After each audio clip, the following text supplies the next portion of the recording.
9 నెలలైంది మీరు అధికారంలోకి వచ్చి.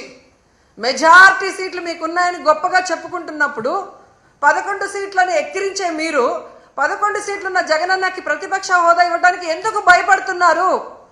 ఒకవేళ మీరు గవర్నర్ స్పీచ్లో చెప్పినట్టు గత ప్రభుత్వంలో జగన్ గారే తప్పులు చేయడం వల్ల నష్టపోయి ఉంటే ఆయన ప్రతిపక్ష హోదా ఇస్తే అసెంబ్లీకి వస్తారు కదా, అప్పుడు నిలదీయండి, ప్రూఫ్లు చూపించండి.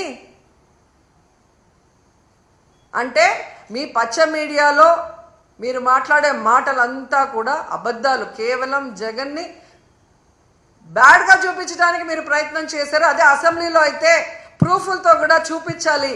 అక్కడ జగన్ ఎంత మంచివాడు, ఈ రాష్ట్రాన్ని ఎంత అభివృద్ధి చేశాడు, ఈ రాష్ట్ర ప్రజలకు ఎంత వెల్ఫేర్ చేశాడు, ఎంత డెవలప్మెంట్ చేశాడో చెప్పాల్సి వస్తుంది. కాబట్టే ఈరోజు మీరు ఆయనకు ప్రతిపక్ష హోదా ఇవ్వడానికి నిరాకరిస్తూ మేకపోతు గాంభీర్యాన్ని ప్రదర్శిస్తున్నారు అనటంలో ఎటువంటి సందేహం లేదని కూడా ఈ సందర్భంగా తెలియజేసుకుంటున్నా.